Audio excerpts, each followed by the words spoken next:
Así inicia esa noticia en profundidad. Un placer estar con ustedes. Soy Tatiana Pérez y les saludo desde nuestra sede central en Caracas. En Venezuela, a partir de este momento, tenemos 3 temas que son noticia. Los vemos en titulares. El primero de ellos es noticia Venezuela.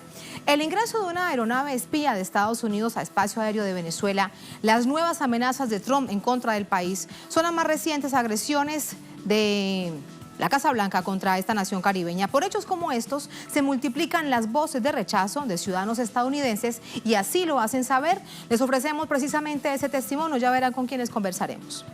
Segundo tema que es noticia Colombia, ¿qué esconde el proyecto de ley que promueve el partido de gobierno sobre la verdad que le deben los militares al país y a las víctimas? Vamos a revisarlo, profundizamos en ello. Tercer tema que es noticia Argentina. Saber la verdad y castigar a los culpables. A 2 años de la desaparición y posterior asesinato de Santiago Maldonado, su familia mantiene la misma exigencia. De hecho, este jueves en una emotiva concentración se lo recordaron al gobierno del presidente Mauricio Macri. Vamos a profundizar en ello desde la perspectiva de los derechos humanos. Es noticia que así comienza. Bienvenidos, bienvenidas.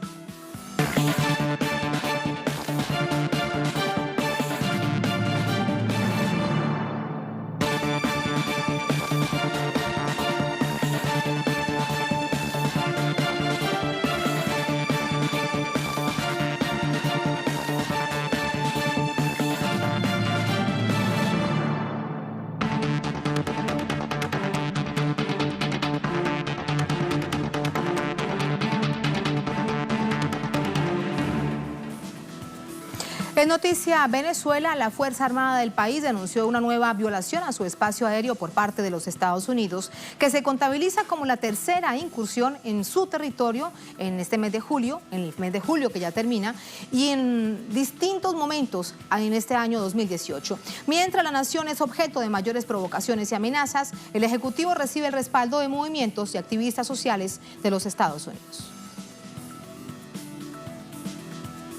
Según los datos aportados este jueves por el Comando Estratégico Operacional de la Fuerza Armada, un avión estadounidense violó el espacio aéreo de Venezuela el pasado 31 de julio. Los radares detectaron en la zona de Maiquetía, cercana a la capital, una aeronave tipo EP-3E, Aries II. Los servicios de tránsito aéreo venezolano intentaron comunicarse con la tripulación sin obtener respuesta. Después de varios patrones de vuelo realizados a 60 millas náuticas de la isla venezolana de La Orchila y que se extendieron por más de 1 hora, la aeronave abandonó la región de información de vuelo de Maiquetía, estado La Guaira, sin establecer contacto con las autoridades de la nación caribeña. El comandante de la Defensa Aeroespacial Integral de la Fuerza Armada Nacional Bolivariana, Juan Teixeira Díaz, denunció en Twitter: Estados Unidos, con su aeronave EP-3, insiste en crear las condiciones de riesgo operacional al ingresar nuevamente en la región de información de vuelo, sin cumplir con los protocolos establecidos en tratados internacionales. Esta irresponsable agresión busca un incidente. Venezuela ya había reportado la incursión de aeronaves espías estadounidenses los días 19 y 27 de julio, aunado a las acciones provocadoras del país del norte. Este jueves, el presidente Donald Trump dijo que está considerando ordenar un bloqueo o una cuarentena en Venezuela, una agudización del ilegal bloqueo económico y financiero que ella impone sobre la nación, que no cede a sus pretensiones. La política agresiva de Estados Unidos y en particular de la administración Trump ha motivado el crecimiento exorbitante de movimientos sociales, activistas y defensores de los derechos humanos que reclaman el fin de las medidas hostiles sobre países como Venezuela, Cuba, Siria, Irak e Irán, así como el cierre de los centros de detención de migrantes. Exigen al gobierno ocuparse de los problemas internos. Esta lucha se evidenció durante los días de asedio a la Embajada de Venezuela en Washington. En mayo pasado, organizaciones como COPIN, Answer Coalition y otros conformaron el colectivo de protectores de la sede diplomática y pernoctaron allí durante casi un mes, autorizados desde Caracas. Aunque Estados Unidos violentó la sede, los activistas sentaron un precedente sobre la defensa de los principios del derecho internacional. Ahí están los hechos registrados durante esta jornada, sobre los que ya vamos a poner en contexto, y también algo que vieron ustedes durante más de un mes. Para ello vamos a conversar con Alex Rubinstein, documentalista de Minpress News, realizador del documental sobre la defensa de la Embajada de Venezuela en Washington. Alexander, ¿cómo estás? I'm very well, thank you. Muchísimas gracias, excelente. Nuestra traductora nos va a ayudar, como siempre, la conocen ustedes de manera permanente en Telesur. Gracias por estar con nosotros de una vez. Nos acompaña Nefta Freeman, de Alianza Negra por la Paz. ¿Cómo estás? How are you? Good, I'm very good, thank you. Muy bien, gracias. Ustedes están aquí para participar en lo que vimos el pasado fin de semana, que fue el Foro de Sao Paulo. Han tenido la posibilidad de recorrer la capital de Venezuela, conversar con organizaciones, han tenido una radiografía de esta Venezuela que no se conoce por fuera. Quiero preguntarles a ustedes primero de esa experiencia. Nefta. Well, it's very inspiring. I think one of the best experiences are things that we can actually take to the African or the black community in the United States. People don't often overlook that we are an oppressed community in the United States, and some of the experiences we have show about community power, cooperation, organization on the local level. And these are things that they're actually very valuable lessons to us, and we don't get anything about it in the United States, along with, and instead we get all the propaganda and demonization. Bueno, ha sido muy inspirador haber estado aquí en Venezuela, sobre todo para los afrodescendientes, porque para nosotros es muy importante la experiencia venezolana en materia de afrodescendencia, porque en Estados Unidos los afrodescendientes son un pueblo oprimido. Y aquí hemos podido ver entonces cómo hay una suerte de cooperación, de fuerza, de organización entre los afrodescendientes en Venezuela, lo cual para nosotros es muy alentador y nos demuestra que en Estados Unidos tenemos que proceder a hacer un cambio que permita a esa misma población tener la misma pujanza que tiene aquí en Venezuela. Alexander, tu visión como periodista, eres documentalista de Minpress News. Le decíamos a nuestra audiencia que estás preparando un documental precisamente sobre todo lo sucedido en la Embajada de Venezuela en Washington. Quiero preguntarte, antes de ir a lo que sucedió en ese mes de abril, tu experiencia como reportero, la que te llevas para contarla. So your experience, we are preparing a documentary on the saga of the collective in the Venezuelan embassy. Could you tell us about your experience? Yeah, so I spent 19 days inside the Venezuelan embassy in Washington. 19. 19. And 2 weeks were under siege by an opposition that I was at first unfamiliar with, but quickly learned were very fascist, violent, racist. I covered a protest one time that's very important in the United States. It was in a town called Charlottesville, and a woman was killed by, and this is not with hyperbole, was killed by a neo-Nazi.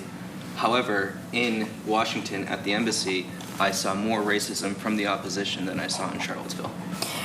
Sí, no, yo estuve 19 días en la embajada y estuvimos bajo asedio durante todo este tiempo. Yo pude ver por primera vez a una oposición que no conocía y que ahí pude conocerla porque es una oposición racista, violenta, extremadamente agresiva, y en esos momentos había ocurrido en Estados Unidos el asesinato de una mujer por parte de grupos neonazis, y yo puedo decirles que lo que yo vi en la embajada no se aleja mucho de ese terrible asesinato que ocurrió en Nashville, en Estados Unidos. Ahora, después de esta radiografía que ustedes nos ofrecen, quiero entrar exactamente a lo que sucedió durante esos meses. Primero, ¿qué los lleva a defender un territorio que no es el estadounidense, a un pueblo que en ese momento no conocían?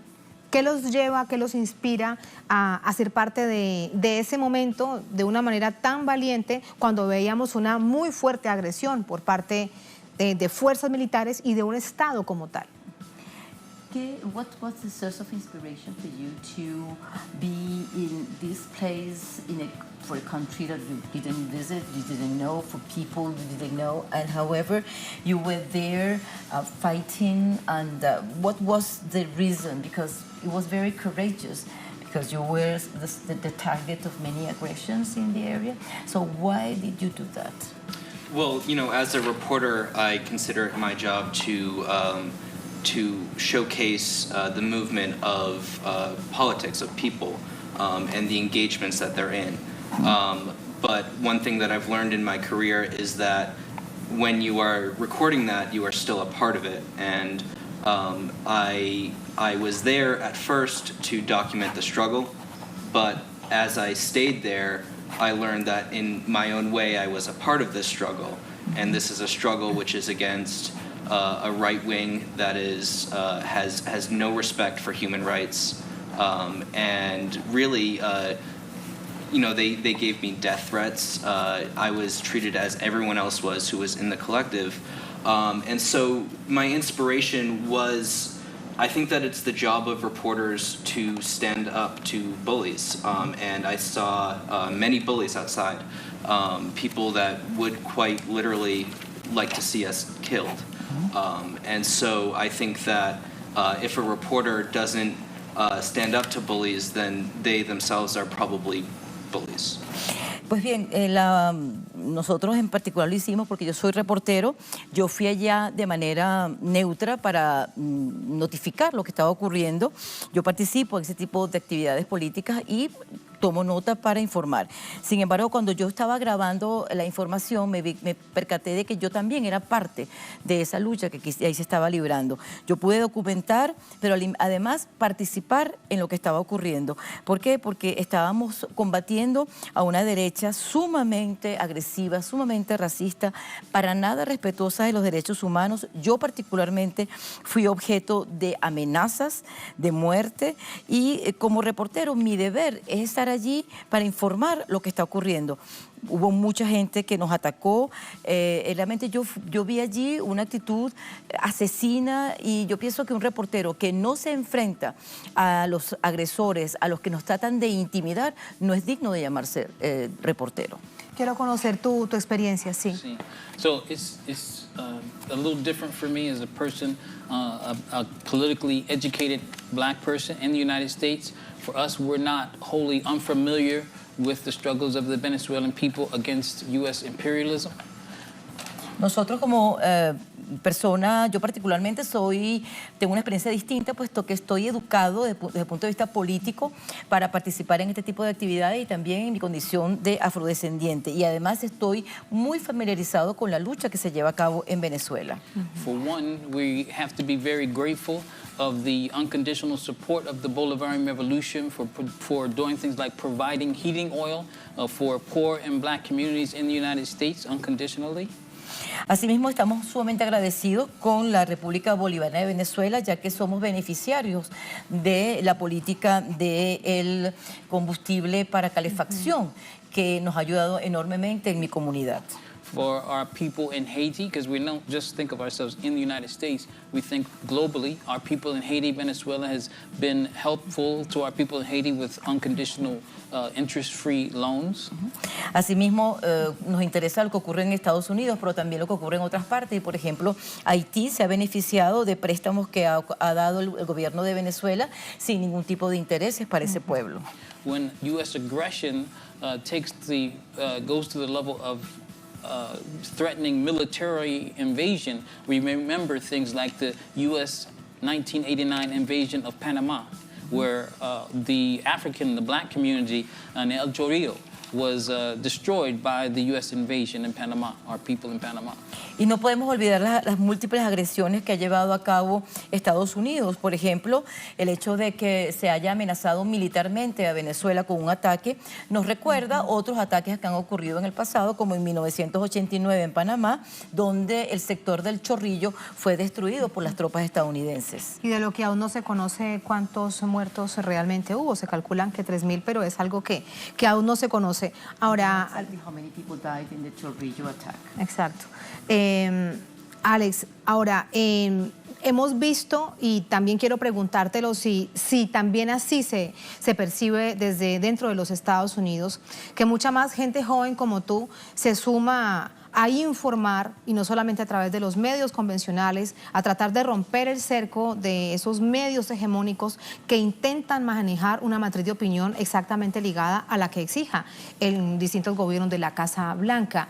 ¿Esto de cuánto tiempo atrás viene? ¿Qué tanta fuerza toma ahora con el nuevo gobierno o con el gobierno del presidente Trump?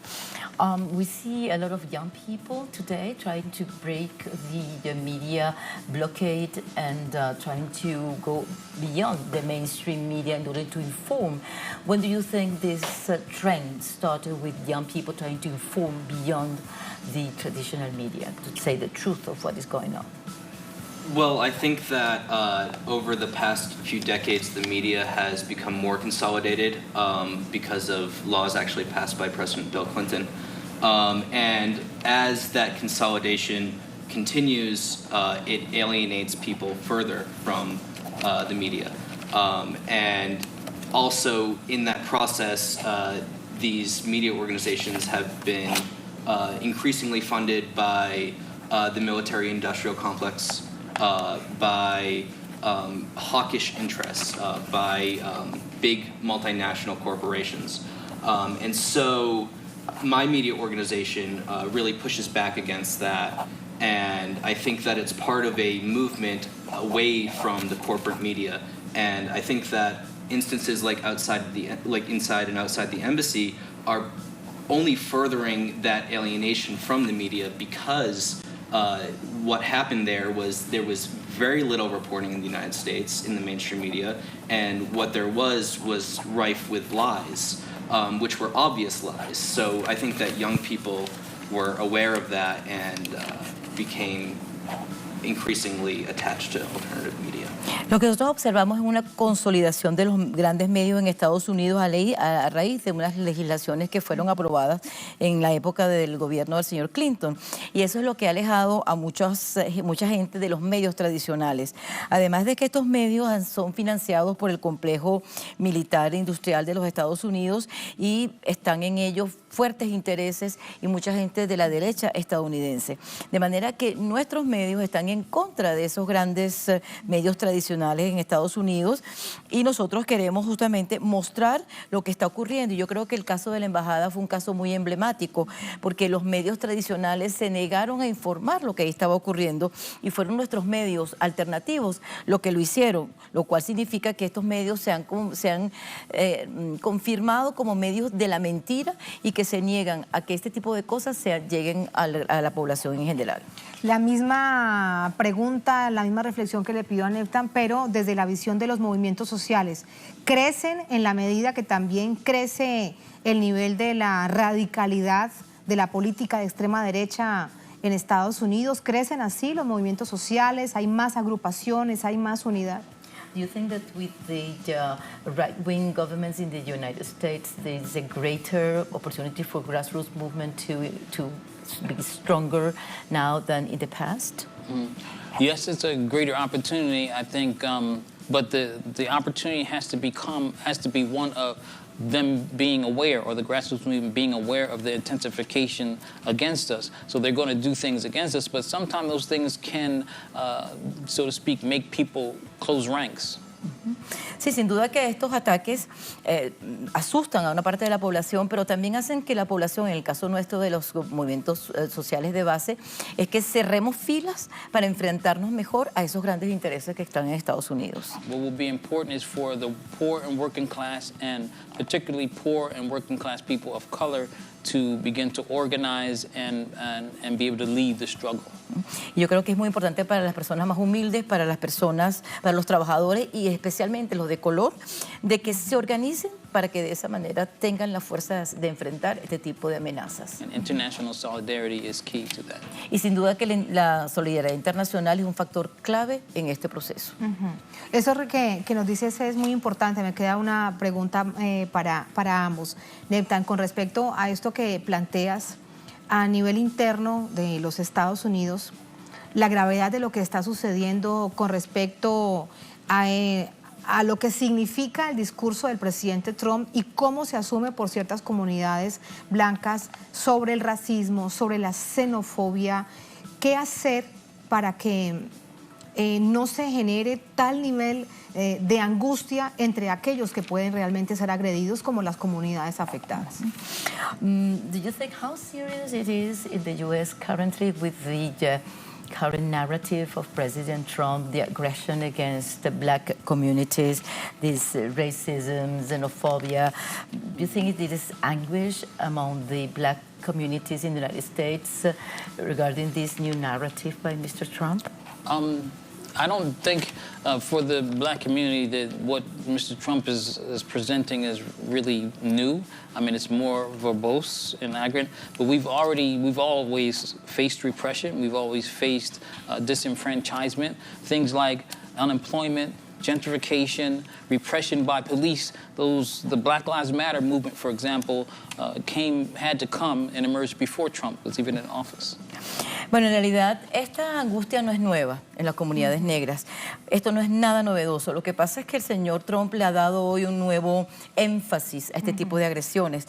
Pero nosotros siempre hemos sido objeto de represión, siempre hemos sido alienados y se nos impide participar. Hemos sufrido por el gran desempleo, hemos sufrido por el aburguesamiento de algunos distritos donde antes vivíamos y de los cuales hoy se nos aísla, de manera tal que esto que está ocurriendo no es nada nuevo para nosotros. Sí, adelante, dime. Well, I just say that speaking for the black community. I can't really speak for other communities. I know the immigrant community has had to face more anguish because of the policies, but I think we have to be able to work together to overcome the neoliberal path. Sin duda que hoy hay una sección también muy importante que ha sido agredida por este nuevo enfoque del señor Trump, que son los inmigrantes. Sí. Entonces, otro movimiento que él había señalado y que no mencioné anteriormente es el movimiento de la vida de los negros importa. Ese movimiento nació mucho antes de que el presidente Trump tomara este sesgo tan racista que tiene en su discurso el día de hoy. Bien.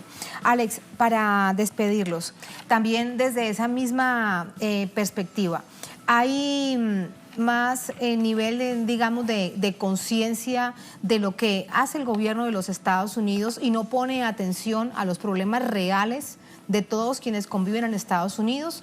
En este caso, ejemplificando Venezuela, hoy hay nuevas amenazas del presidente Trump sobre esta nación suramericana, hay más aviones espías volando alrededor de Venezuela. ¿Cómo entender entonces ese nivel de atención sobre una nación cuando sobre los Estados Unidos internamente hay problemas gravísimos por resolver?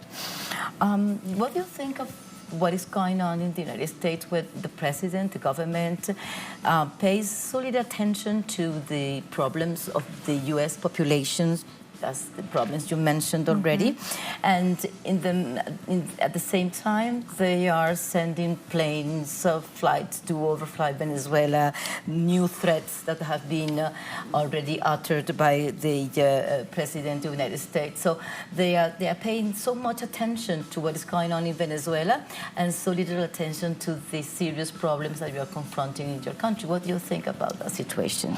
Well, it's part of a larger plot for neoliberal world domination by the United States, quite frankly. And I think that this situation with the embassy highlighted that in many ways, as well as the overall, the coup attempt in this country. Because, one thing I would like to point out is that in my observation, in the many hours that I spent documenting the struggle, the police were only arresting our side. They were only arresting the people defending the embassy. And they were not arresting people of the opposition who were engaging in violent assaults. I have video of people being placed in chokeholds and thrown to the ground, and the police do nothing. And in fact, there's one activist who was injured quite badly on 2 separate occasions while attempting to deliver food to the embassy. And currently he uses a cane and he's unable to pay his medical expenses because in the United States we have no health care, or health care is out of reach for the majority of the population. You can go ahead.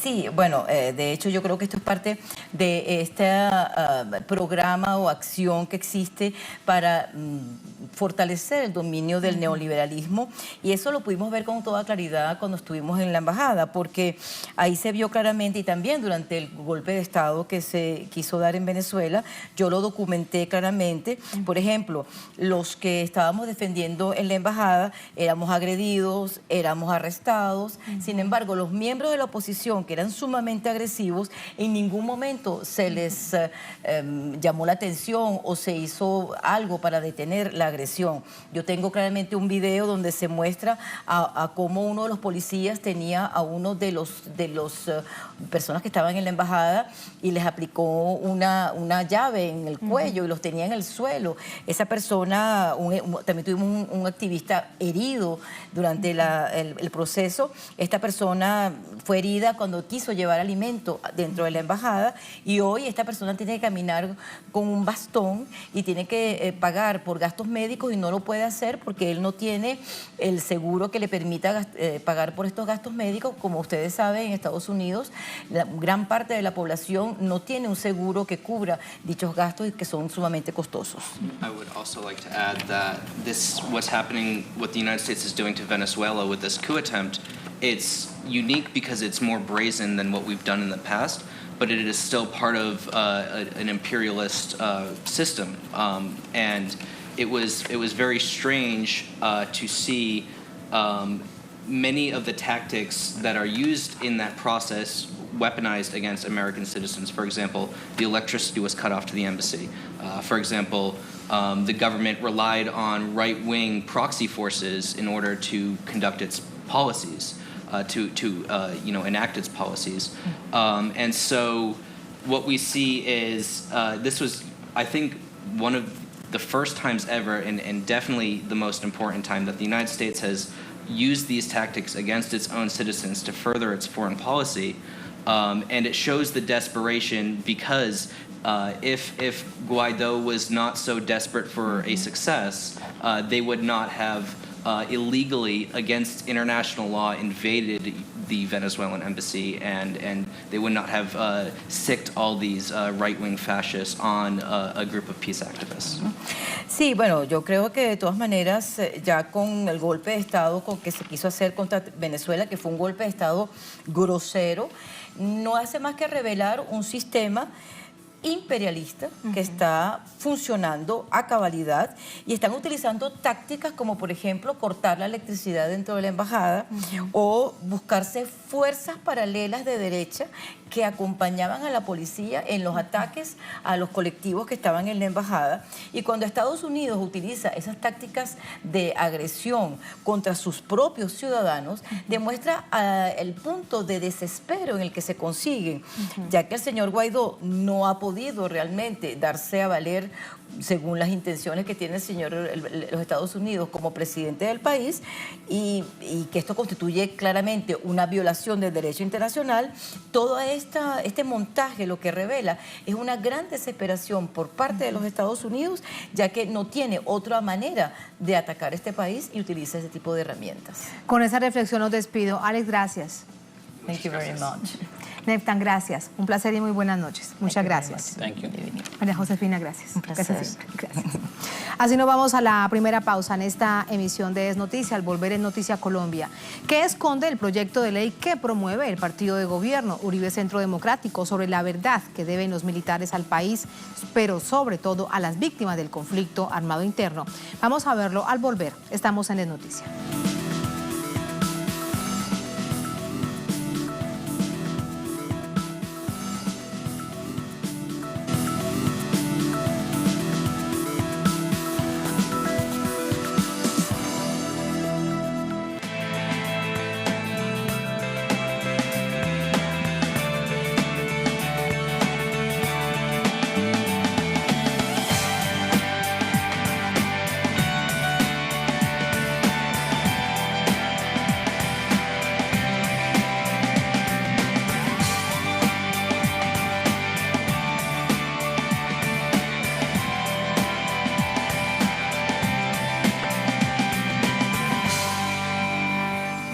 En Noticia Colombia, el partido de gobierno Centro Democrático presentó un proyecto de ley para reformar el juzgamiento de militares en la Justicia Especial para la Paz, la conocida JEP.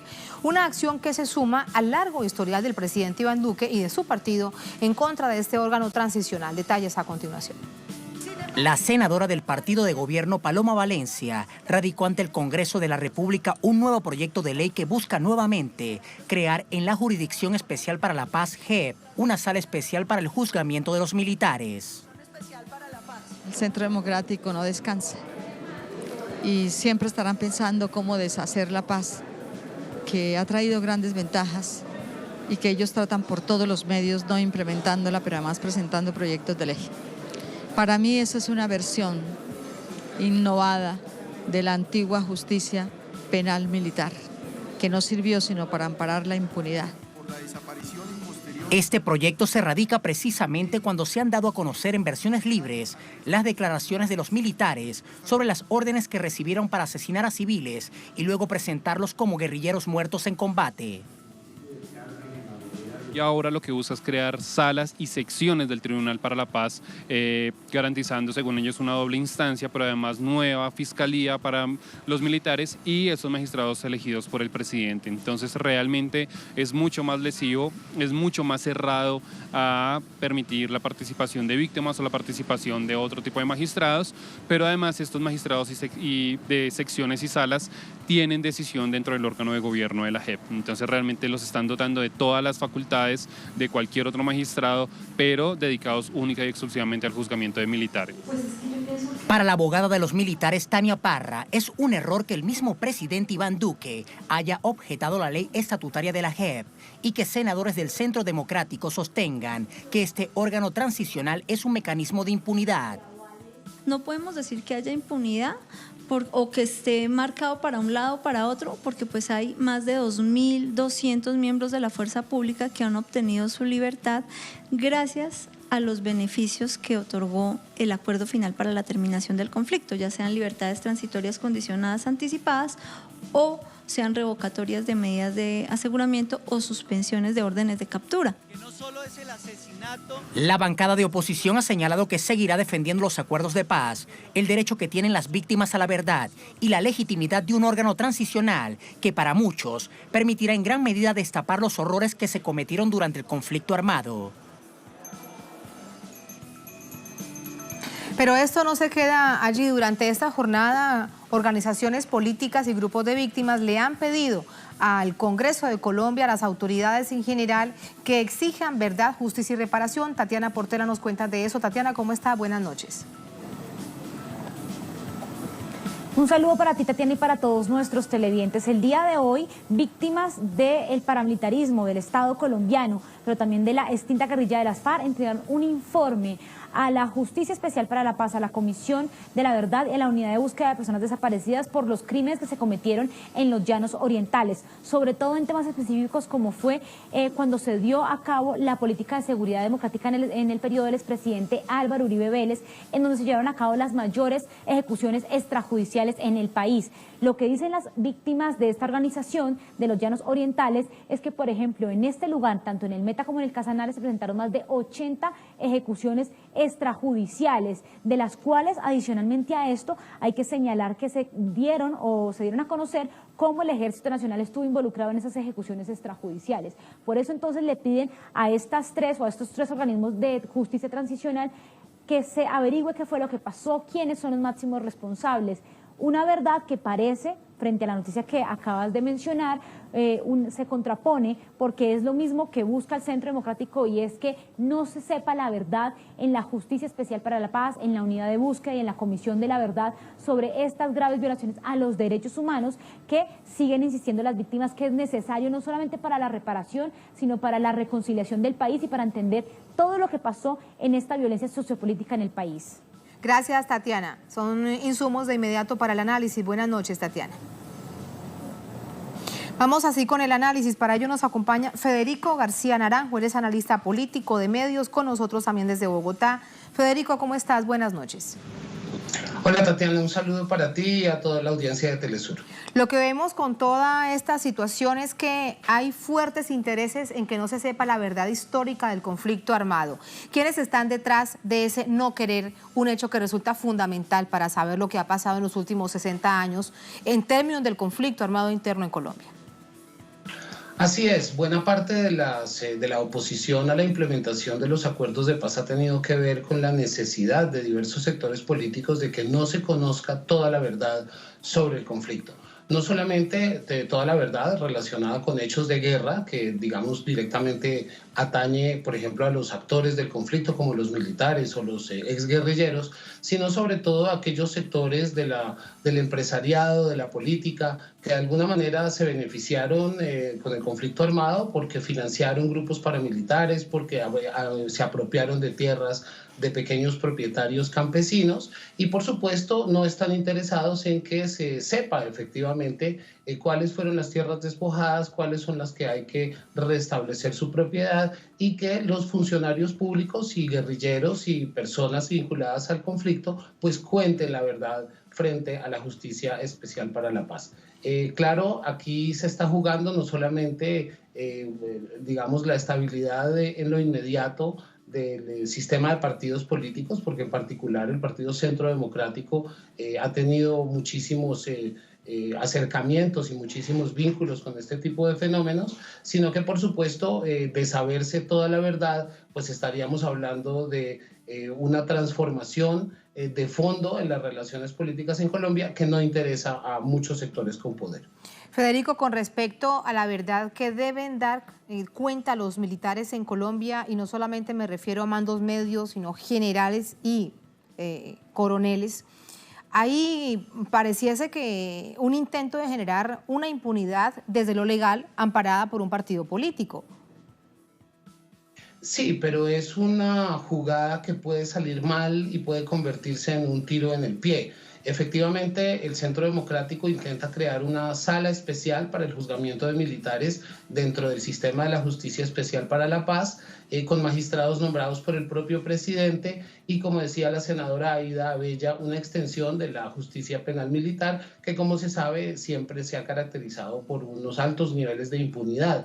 El problema aquí es que los militares, al acceder a esta sala, si acaso alguna de sus conductas no son reveladas y no son condenadas de una manera formal y definitiva, la Justicia Penal Internacional, la Corte Penal Internacional, podría entrar a actuar, a analizar estos casos. Por eso, en lo inmediato, sectores de la ultraderecha quieren acallar las voces de estos militares, que muchos de ellos ya están confesando y ya han obtenido su libertad provisional a cambio de esta verdad, pero a mediano y largo plazo puede ser contraproducente no solo para los militares, que se verían abocados a investigaciones en la CPI, sino por los propios dirigentes del uribismo, que por supuesto, como muchos de ellos se supone y se sospecha son autores intelectuales de muchos de estos hechos, pues también serían objeto de investigación por la Corte Penal Internacional. Para despedirte, algo que no quiero dejar de preguntarte, que lo hemos visto en medios locales en Colombia y genera una gran preocupación en los sectores que anhelan la paz. Hay 11 proyectos de ley de Uribe Centro Democrático para bloquear distintos aspectos del acuerdo de paz, particularmente su columna vertebral, la Jurisdicción Especial para la Paz. ¿Qué hacer para que estos proyectos de ley, que evidentemente serán presentados porque van no por cuenta del Ejecutivo, sino por cuenta del propio partido, que entran directamente a Cámara o a Senado, tengan una oposición real? Se verán los rostros de quién quiere la paz y quién quiere la guerra en Colombia. Sin duda, el Partido Centro Democrático, a pesar de tener al presidente Iván Duque en el poder, no tiene mayorías ni en el Senado ni en la Cámara de Representantes.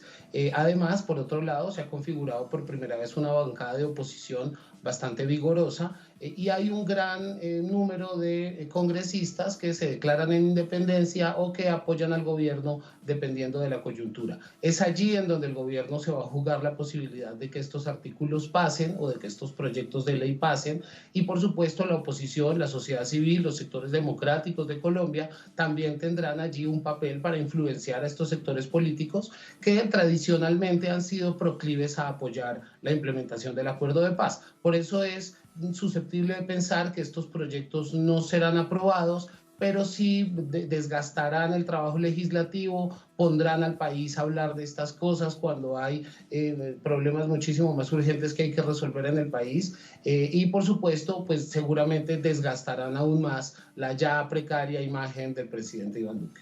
Y cuando hemos visto que hay un tribunal de paz, una justicia transicional que debe acompañarse desde todas las instancias judiciales para que realmente cumpla su labor. Federico, gracias, muy buenas noches.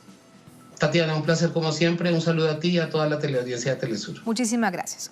Así nos vamos a la segunda, última pausa en esta emisión de Es Noticia. Al volver, es noticia argentina. Saber la verdad y castigar a los culpables. A 2 años de la desaparición y posterior asesinato de Santiago Maldonado, su familia mantiene esa misma exigencia. Este jueves, en una emotiva concentración en Buenos Aires, se lo recordaron en Plaza de Mayo al gobierno del presidente Macri. Tenemos información, tenemos los detalles. Al volver, estamos en Es Noticia.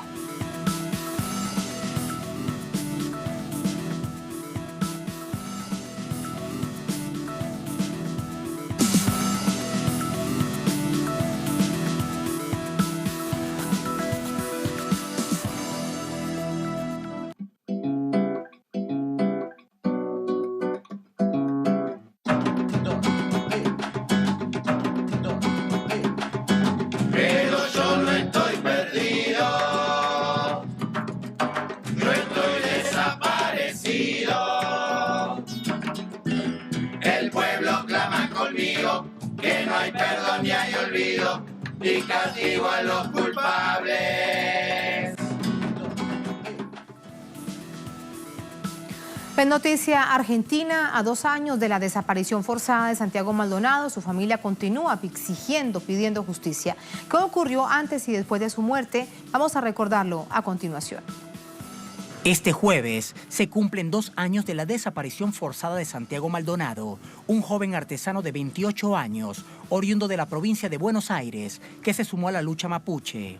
78 días después de su desaparición y de ser visto retenido por las fuerzas policiales, el cuerpo de Maldonado apareció sin vida en el río de Chubut, ubicado al sur del país. Su desaparición responde a las consecuencias de una lucha que se tomó personal. Maldonado viajó a la provincia de Chubut para solidarizarse con la resistencia ancestral mapuche en batalla por sus territorios contra el empresario italiano Luciano Benetton. Tras varios días de protestas, la Gendarmería Nacional realizó un operativo de desalojo por orden del juez federal, Guido Otranto. Los testigos confirmaron el uso de balas y violentas agresiones. Aseguraron que Santiago había sido rodeado por los uniformados y subido a uno de sus vehículos. Desde entonces, transcurrieron 2 meses de angustia para su familia y amigos. Las constantes movilizaciones exigían su aparición con vida y pedían al Estado explicaciones sobre un operativo de alto nivel de violencia. Tras una supuesta larga búsqueda, Santiago Maldonado apareció sin vida en el mismo lugar donde fue visto por última vez. Las autoridades de la Gendarmería y funcionarios del Estado negaron la detención del joven. El 29 de noviembre, el juez Gustavo Geral decretó el cierre de la investigación, determinando que no existió ninguna desaparición forzada, dejando sin efecto las pruebas que daban cuenta de ello.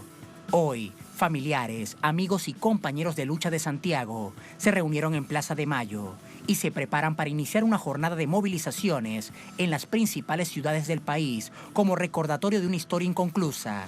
Su objetivo es exigir a la justicia que busque la verdad y castigue a los culpables. Vamos a profundizar en una situación tan dolorosa para la familia de Maldonado, para millones de personas en Argentina que exigen verdad. Nos acompaña para ello María Elena Manadeo, presidenta de la Asamblea Permanente por los Derechos Humanos desde Buenos Aires. ¿Cómo estás, María Elena? Un placer, buenas noches. Buenas noches a todos ustedes. María Elena, ¿qué se necesita para que la justicia reabra el caso, para que esto no quede así como se ha intentado desde esta perspectiva judicial?